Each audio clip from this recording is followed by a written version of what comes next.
great I am. I'm gonna float like a butterfly and sting like a bee. I am the king of the world.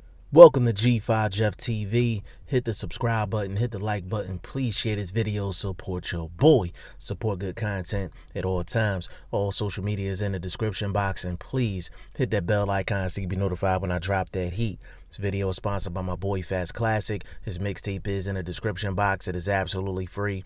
Definitely give him a download, give him a listen. And my boy Matt. Definitely check his apparel out on IG at We or From.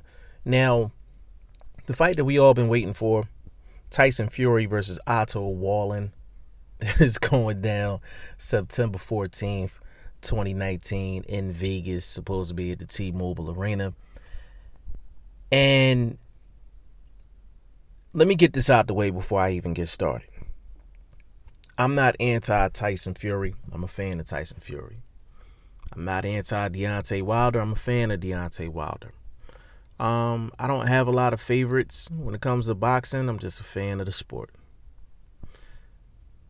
With that being said, let me go in. Otto Wallin, I've never heard of him. Never seen him fight. I seen the name and I thought it was like a stockbroker or something, on Wall Street in New York. But it's an actual fighter. So I'm going to do my due diligence and I'm going to watch as many fights as I possibly can of Otto Wallin and see if the man can actually fight. And I want to see what kind of style he has and see if he can do anything with Tyson Fury. Okay. Now, in regards to Tyson Fury, this is the second straight fight under his new deal, and it is extremely similar to the first fight that he had. He had a fight against Tom Schwartz, and we was like, Tom who? Yes, Tom Schwartz. And Tyson Fury put on the theatrics and everything prior to the fight, and he went in and got Tom Schwartz up out of there early in the fight. Did what he was supposed to do. Got rid of his opponent. He entertained. And it was a show for the casual fan. But for us hardcore fans, we weren't laughing at that. We didn't find it amusing at all. And that's what Top Rank decided to put in front of Tyson Fury, and then they tried to justify it by saying Tom Schwartz was ranked number 2. Technically, he was ranked number 2, but really, he may not be in the top 50 in regards to heavyweights. But he was made number 2 strictly for that fight. Otto Wallin, same situation. It's the same exact situation. And this is for the Tyson Fury hardcore fans. This is something that I want to say to you guys and something that I want to ask you guys. Number 1, do you still consider Tyson Fury the lineal champion of the world? If your answer is yes, you consider him the lineal champion of the world, then your expectations should be higher than Tom Schwartz and Otto Wallin.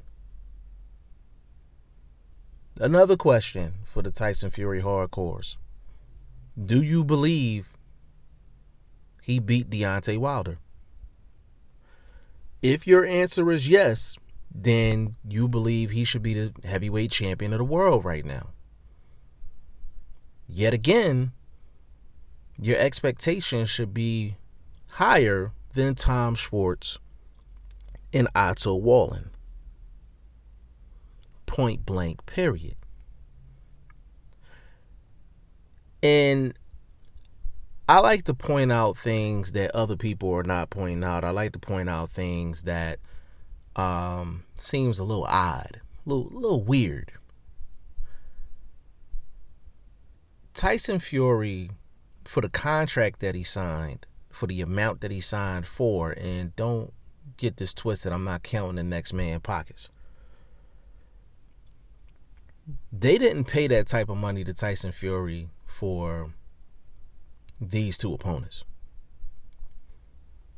Point blank. Like, I know what they're doing.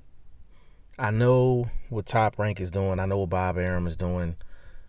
They are introducing Tyson Fury to the masses. Everybody's seen Tyson Fury versus Deontay Wilder. He was introduced to America. Great introduction.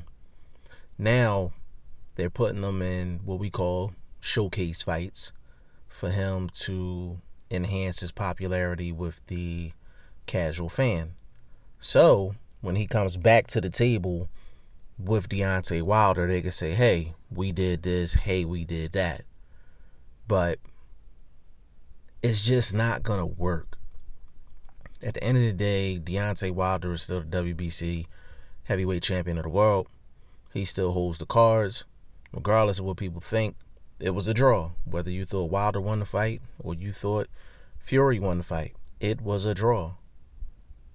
So, Deontay Wilder, Al Haymon, PBC, they still control the narrative in regards to those negotiations.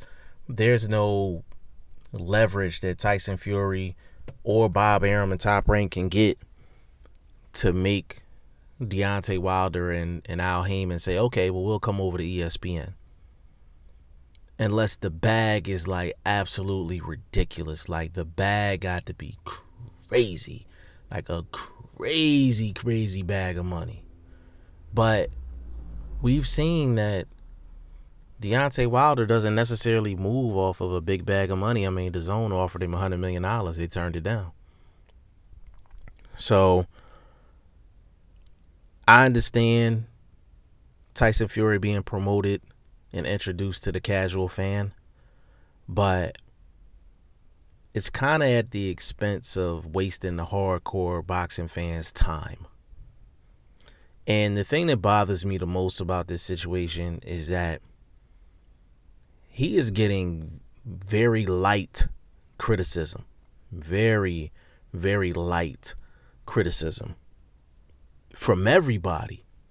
All people are doing is just asking, okay, well, Tyson, why are you fighting Otto Wallin?